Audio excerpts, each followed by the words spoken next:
Assalamualaikum warahmatullahi wabarakatuh. Jumpa kembali pemirsa dengan channel Mas Mes yang insya Allah akan selalu menyajikan sejarah puyang-puyang, sejarah marga dan sejarah para wali Allah di Provinsi Sumatera Selatan yang kita cintai ini.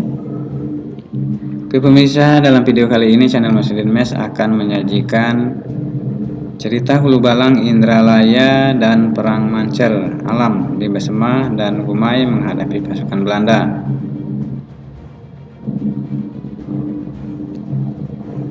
Pada tahun 1725 sampai 1825 Masehi terjadilah perang antara Kesultanan Palembang dengan Belanda.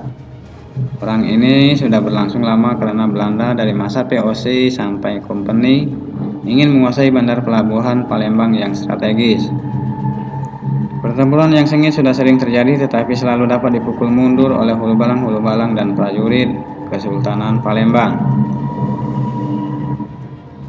Pada tahun 1825 Masehi, Belanda mengerahkan pasukannya besar-besaran menyerbu Kesultanan Palembang dari laut dan darat. Maka terjadi lagi perang yang sengit. Perang ini berlangsung berbulan-bulan lamanya dan sudah banyak pula korban di kedua belah pihak. Tersebutlah diberita bahwa Sultan Palembang, Sultan Mahmud Badarudin II mempunyai seorang Hulu Balang atau panglima perang yang gagah berani. Dalam setiap peperangan melawan musuh yang ingin menaklukkan Kesultanan Palembang, maka Hulu Balang ini selalu memimpin pasukannya dan selalu menang. Karena Belanda merasa tidak mampu untuk menaklukkan Kesultanan Palembang, maka mereka melancarkan siasat pecah belah. Mereka membujuk adik sultan untuk berkhianat dan jika kesultanan dapat ditaklukkan, maka ia yang akan diangkat menjadi sultan. Dan keamanan kesultanan dijamin oleh Belanda agar tidak ada yang dapat mengganggu tahtanya nanti. Keserakahan mulai timbul pada diri adik sultan dan dia menerima tawaran itu. Maka mereka berunding untuk mengatur siasat. Setelah berunding maka diambil keputusan Belanda akan pura-pura kalah dan menarik pasukannya. Maka adik sultan dan pembantu-pembantunya akan membuang semua peluru meriam dan bedil ke sungai pada malam harinya. Kemudian pada pagi harinya menaburkan uang ringgit dalam jumlah banyak di pintu gerbang kesultanan.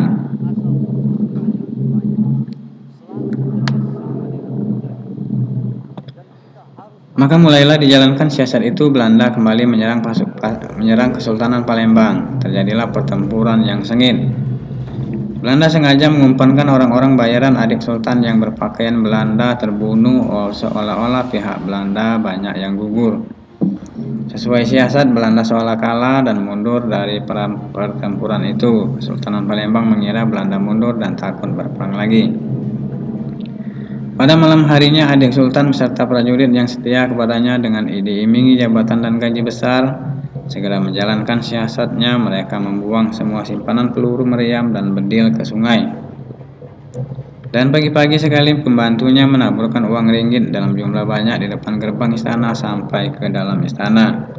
Dan mereka membuat pengumuman bahwa sultan akan bersedekah dengan membagi-bagikan uang di istana selesai sholat subuh.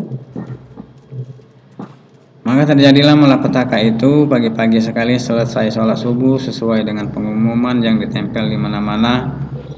Maka berduyun-duyunlah masyarakat ke gerbang istana dan benar saja di sana berhamburan uang ringgit di gerbang istana dan di dalam istana. Maka ribuan masyarakat menyerbu gerbang istana. Ada yang memanjat dan ada yang karena takut tidak kebagian berusaha mendobrak pintu gerbang istana. Prajurit jaga terkejut dan dilihatnya mereka adalah penduduk Kesultanan Palembang dan mengira itu memang uang sedekah dari kesultanan.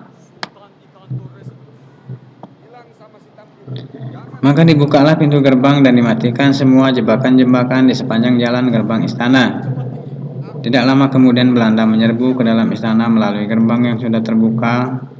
Prajurit Kesultanan Palembang yang belum siap perang segera bertindak mengambil bedil, meriam, dan peralatan perang. Maka didapati simpanan peluru tidak ada, maka mereka melawan dengan senjata tajam seadanya.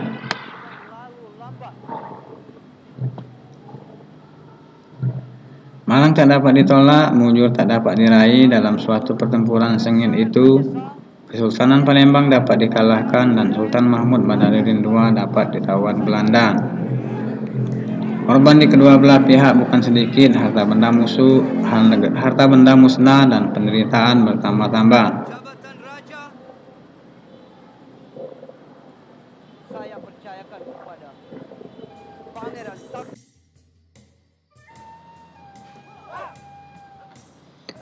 Akan tetapi keadaan yang demikian tidak menjadikan Hulu Balang atau panglima perang yang bernama Putu Indra putus harapan.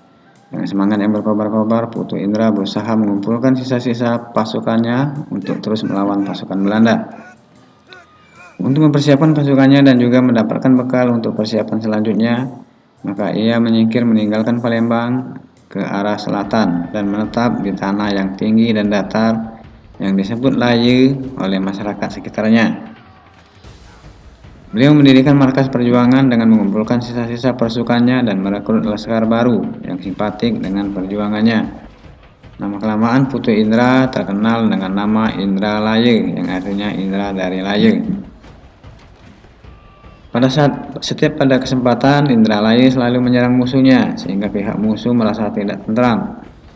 Selain itu, ia pun mencari hubungan ke daerah Uluan untuk mendapatkan hubungan-hubungan dengan pihak-pihak yang simpati terhadap perjuangan sampai di pedalaman Uluan. Hampir semua puyang dan penguasa-penguasa seluruh Batanghari Sembilan menjadi temannya. Apalagi untuk dapat bertemu dengan teman-temannya ini kadang-kadang hanya dalam waktu sekejap mata saja. Di pagar gunung atau bersama banyak pula teman-temannya seperti Rio Anak Dalam, Rio Penunjuk, dan Nenek Kibas. Orang-orang pagar gunung bersama pada umumnya dan juga orang Gumai. Nama Indra Laye jadi terkenal dan oleh musuh Indra Laye dianggap semakin berbahaya. Pihak musuh berusaha untuk mencari dan menangkap Indra Laye. Tetapi Indra Laye ini seperti dikemukakan di atas punya kesaktian dan dapat menghilang dan juga muncul dengan tiba-tiba pada tempat-tempat yang dikehendakinya. Belanda mengadakan serangan besar-besaran ke markas Indra Laye di Tanah Laye untuk menangkap Indra Laye. Perang itu banyak memakan korban jiwa di kedua pihak. Pasukan Indra Laye terdesak dan dengan sisa pasukan yang ada, mereka bergabung dengan teman-temannya di Basema dan Gumai. Di Basema dan Gumai, Indra Laye segera menghubungi teman-temannya kriye-kriye di sana dan melakukan mobilisasi pasukan. Indra Laye melatih mereka cara menggunakan bendil dan meriam serta sandi-sandi peperangan. Hanya kita belum bisa memastikan apakah mereka mendarat di pantai. Dengan pasukan baru ini, Indra Laye bergerilya menyusuri Sungai Lematang dan menyerang patroli-patroli Belanda yang sedang mengangkut rempah-rempah dari penduduk di sepanjang Sungai Lematang. Mereka menyerang Belanda dengan berbagai cara dan mengambil senjata, bendil, dan mesiunya. Satu persatu pos-pos keamanan Belanda di sepanjang Sungai Lematang diserang. Kemenangan demi kemenangan diraih pasukan Indra Laye. Banyak senjata bendil dan mesiu telah terkumpul. Setelah usaha untuk menangkap Indra Laye tiada berhasil juga, lalu musuh menggerakkan pasukannya yang banyak mudik Sungai Lematang dengan maksud menyerang pagar gunung di mana banyak pengikut dan teman-teman Indra Laye. Sebelum pihak musuh sampai ke pagar gunung Besema, maka Laye sudah lebih dahulu mengetahui dan ia menyiapkan pertahanan di daerah Jati sekitar kota Lahat sekarang ini. Batu-batu sebagai benteng telah disusun, pohon-pohon aur berduri disiapkan sehingga benteng ini jadi kuat dan lengkap. Para Hulu Balang dan prajurit telah siap dan terlatih. Semua yang akan berperang telah mendapat gosokan minyak milik Indra Laye. Minyak ini digunanya agar tahan kulit, baik terhadap peluru, senjata maupun alat tajam lainnya.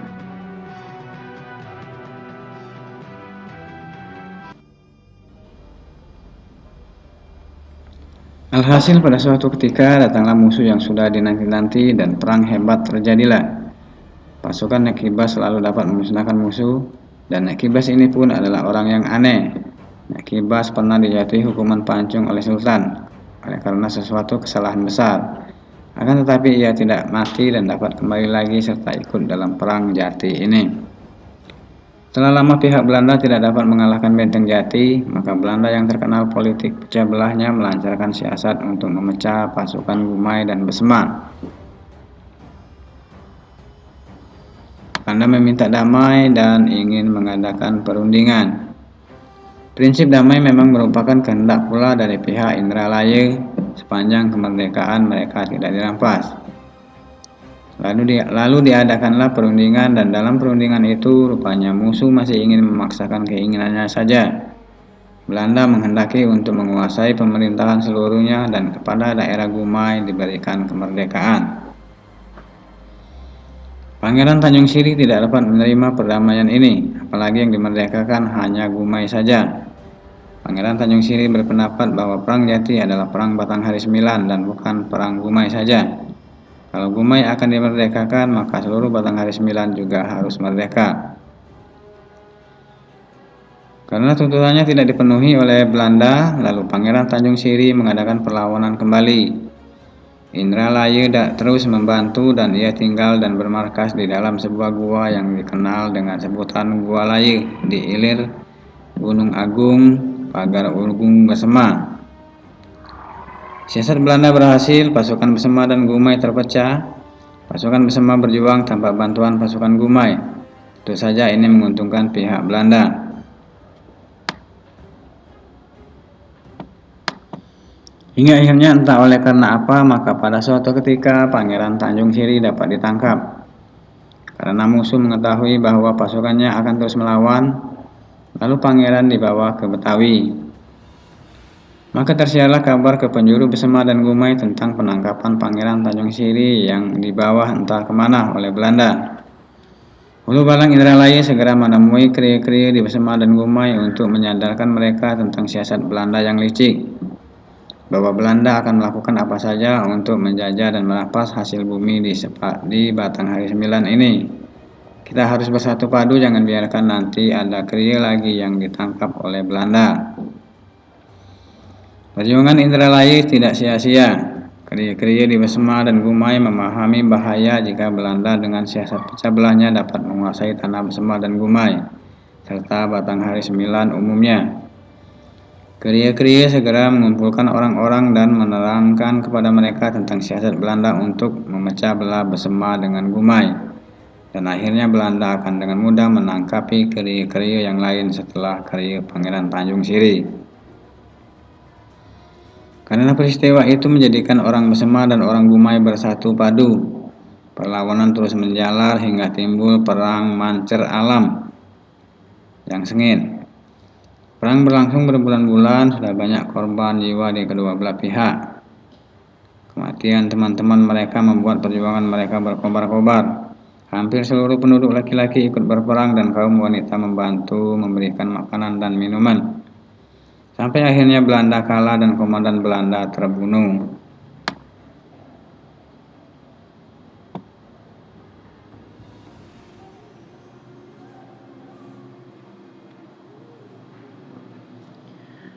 Demikianlah perang berakhir dan dimenangkan oleh pasukan Besema dan Gumai yang dipimpin Panglima Indralaya. Pendeknya, pada setiap waktu akan ada perlawanan kepada musuh, maka Laye selalu dapat dilihat ia hadir sebagai orang biasa dan kadang-kadang sebagai pimpinan suatu pasukan. Untuk lebih mudah bertemu dengan Laye atau Indralaya, maka haruslah menghadap ke Gua Laye. Namun demikian, apabila yang berniat belum dengan setulus hati, maka Laye tidak akan dapat ditemui. Indralaya akan berada di mana-mana, baik dengan secara kasar, lebih-lebih dalam bentuk halus jika saat diperlukan tiba. Nah, hingga sekarang tidak diketahui di mana Hulu Balang Indralaya atau Putu Indra dikubur. Namun tempat tinggalnya di Gua Laye masih ada. Namun di Gua Laye masih terdapat bekas tapak kaki Indralaya. Indralaya masih sewaktu-waktu muncul, kadang-kadang di pagar gunung Besema dan kadang-kala pula muncul di Indralaya. Demikianlah cerita ini kami sampaikan sudah dapat dikenang pahlawan-pahlawan pengusir penjajah dan mungkin dapat diambil pelajaran dari cerita ini. Kami akhiri, wassalamualaikum warahmatullahi wabarakatuh.